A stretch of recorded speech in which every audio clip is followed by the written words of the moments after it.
Hey, what's up, everybody? This is Tim from Arc Tactical. Today, I am really thrilled to announce a new project that we're working on, and that is our podcast. We have never done anything like this before, and I'm excited to tell you why we're doing it now and what to expect. Now, if you don't know, Arc Tactical is a training company, and it's not just any training company. It's a training company that's focusing specifically on the corrections world. I think there's so much value in the work that corrections officers do, and you're going to hear that as we go forward episode to episode. But one of the things that we found early on in my career and most corrections officers' careers is that we were very much undertrained and underserved when it comes to figuring out how to do the job. And the job is ever evolving. I mean, there's lots of new things going on these days. It's stuff that I didn't even have to deal with. But with that, we found a particular group of people that dedicated their careers to making that an obsolete issue within the field. And we did that by going and improving in ourselves, finding different courses, different trainings, patrol trainings, but also, tactical trainings. Maybe it was defensive tactics. Maybe it was medical stuff. Maybe it was report writing. They're really rounding out a lot of our skills that we needed to have to do the job effectively. Now, the cool thing about our group is that the same people that wanted to improve ourselves, we kind of want to improve others too. And so throughout the course of, building our skill set and our capabilities, we found this love of training and taking that training, the information that we got, because honestly, we were super excited that we were able to do this new course or whatever it was. And we wanted to make sure that we imparted that information onto our teams, onto anybody that would listen.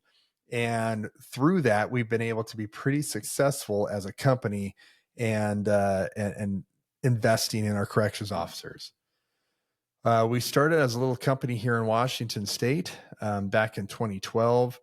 We are now have served every single agency in Washington State, and we've moved beyond that. We've gone into 28 different states in the U.S.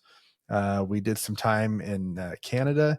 We did some work in the United Arab Emirates over in Dubai, and we're just continuing to grow and grow and grow.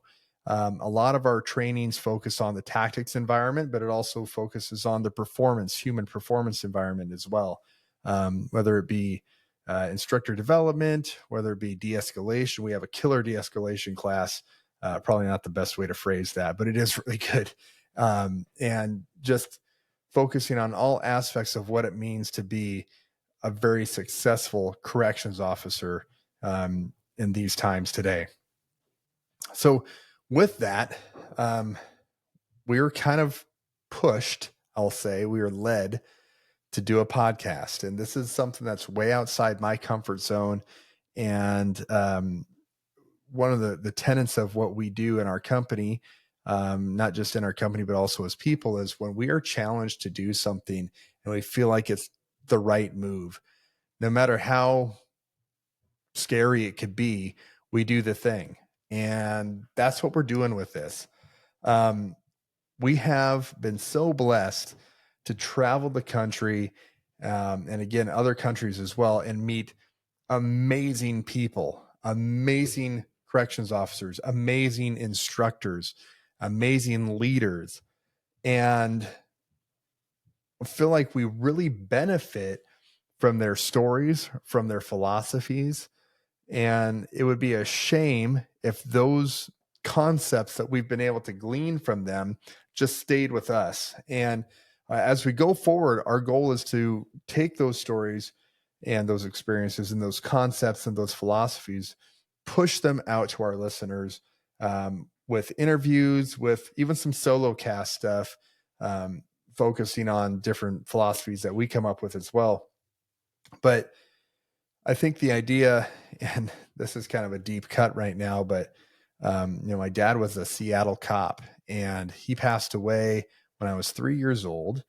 But one of the things that I heard from one of his coworkers there is he had a phrase, and that is, information is useless unless it's shared. And I really feel like this is something that we can lean on through this podcast and help share that information to really improve the lives of our listeners, of the profession, and our community. So that is the goal. That's the vision of the podcast. And how are we going to get there? It's kind of a lofty goal, right? But there's three main areas that we want to focus on. And the first area that we want to focus on is highlighting the nobility of the corrections profession. And you'll know that it's not just corrections. We are going to be interviewing a lot of folks that are outside of that world. But I feel like our officers that are walking the floor, communicating with inmates, communicating with the people that are in custody, mental health people that are addicted, and having all kinds of challenges like that, we oftentimes do incredibly noble and heroic things that you'll never hear about because we are not bound to release that information. It's not like we have a bunch of cell phone cameras put in our faces when we do that because we're inside the walls. And sometimes if it's not, um, you know, on Front Street there, you're never going to know about it. And so I feel like that's a real shame. And we want to make sure that we're providing an outlet for our officers that are doing those heroic things, those uh, amazing, inspiring things, to share those stories and to let our other CEOs know they're not alone. And so we'll be focusing on the nobility of the profession in and of itself. I think one of the things that drives me or drove me when I was in there is, when you're a cop, and not that this is the same thing, but I was a reserve officer. I made several arrests, for the 5 years that I was a reserve police officer. And I found pretty quickly that the mechanism for me to really make solid change with the people that were in custody was very, very short, right? It was a 15 to 20-minute drive to the jail. And then after that, I never saw that person again unless I had to arrest him again, right? But with corrections officers, as soon as they get to the facility, we get to see them for days, months, years sometimes. And so our mechanism of being able to instigate change in their lives is vastly superior to that of a law enforcement officer. And I think a lot of those times it goes underused and underfocused on.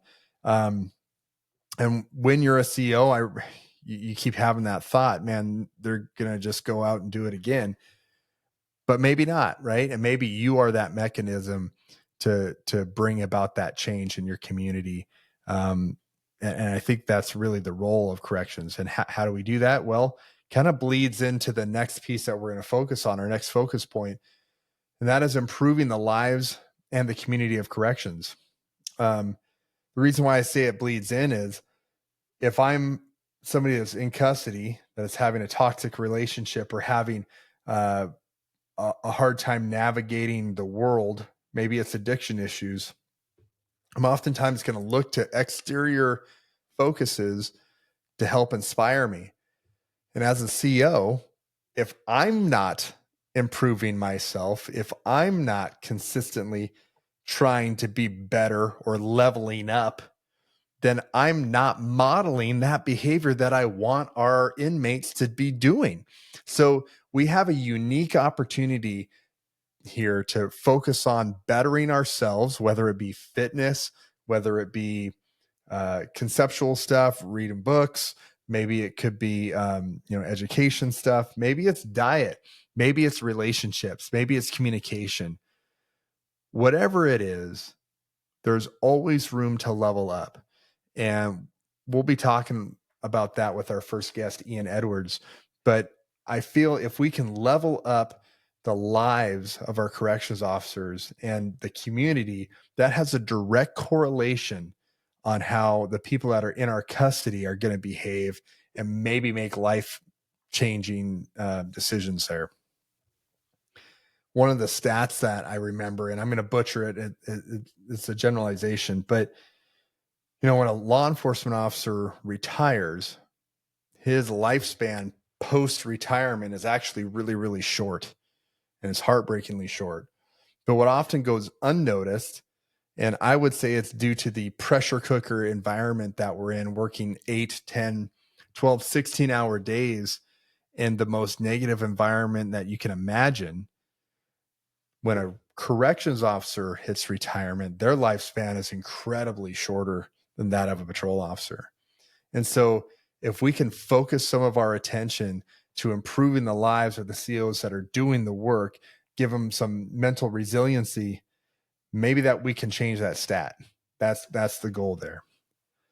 And then finally, the last focus, and these will probably change as we go through because, we're kind of winging it here, but I feel like because we are so isolated within a facility, the ability to expand our community and stay connected is absolutely critical. Hearing the stories of other corrections officers, telling our stories as well, being able to stay connected and then learn from those different things, that's only going to be good for us.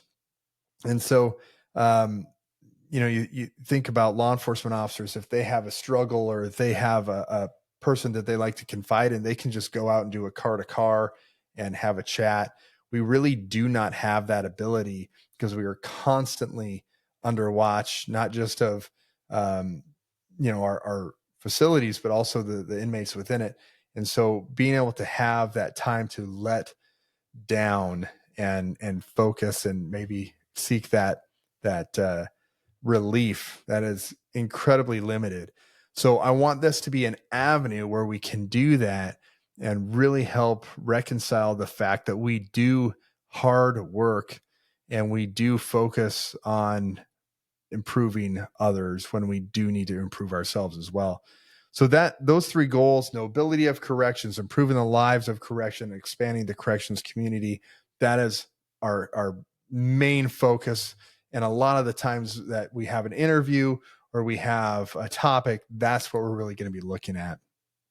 I think it's important, though, not just to focus on corrections, because though it's a critical thing, we'd be remiss if we didn't learn things from other areas, other disciplines as well. And so don't be surprised if we get a pastor on the podcast. Don't be surprised if we get a jujitsu coach on the podcast. If we have folks from law enforcement, other trainers in other disciplines, we really want to expand that, because if there's a data point out there that can be used to hit those three goals, then we need to take advantage of that. Again, information is useless unless it's shared. And so we will probably be focusing a lot of that as we go on. One of the things that I do think we can really pull from are those staff, those officers that found that it was time to leave the profession, whether it's retirement, whether it's time to move on to a different venture, and what it took to do that. I know that when I made the move out of the profession, it was something that I did not take lightly. And I'm lucky enough to have had a good support system that encouraged me to do what we're doing now. And it's been incredibly successful. We have made so much progress in what we're doing, and that's going to continue to go that way.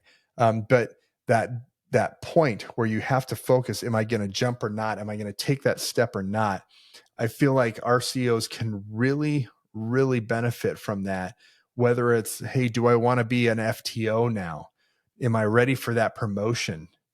Those are the things that we can really help our people that are still doing the hard work and maybe add some advice and level them up as well. So we'll be having interviews with people that made that jump and focus on that. And then finally, I feel like if we can add value, that is really our goal here. Again, super outside our comfort zone.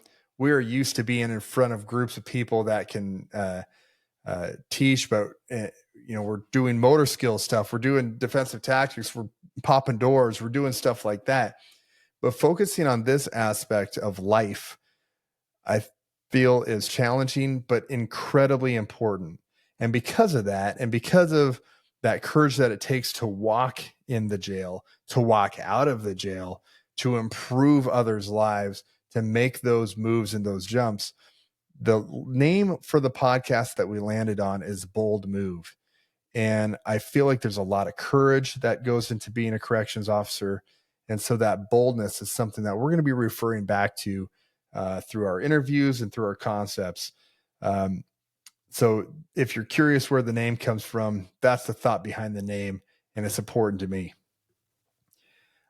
If you're interested in any of our classes, you can get that information super easy. It's arctac.net. Just go to our website, arctac.net. We have a lot of amazing classes up that are coming up. A couple here in Washington. We have a transport class coming up. We have a basic corrections officers class. We have a cell extraction class going off in Broomfield, Colorado. We have our de-escalation course. Again, it's a phenomenal de-escalation instructor course. You'll never see anything else like that. We're doing this in Tennessee next month. We had people crying in our class the last time because it was such a moving and transformational class. Come take our schools, man. That's how you can support us. We're not asking for money on the podcast. This is just a way for us to get the word out and help our community. But our goal with this is that you'll see our classes, want more of what we're offering, because it's amazing stuff and it is life-changing, and you'll take us up on it. So again, that website is arctac.net. We'd love to see you in our classes. We hope you enjoy our content here. We'll be on YouTube and all the other platforms as well. We look forward to hearing from you and getting your feedback. But until then, guys, be safe. Let's move.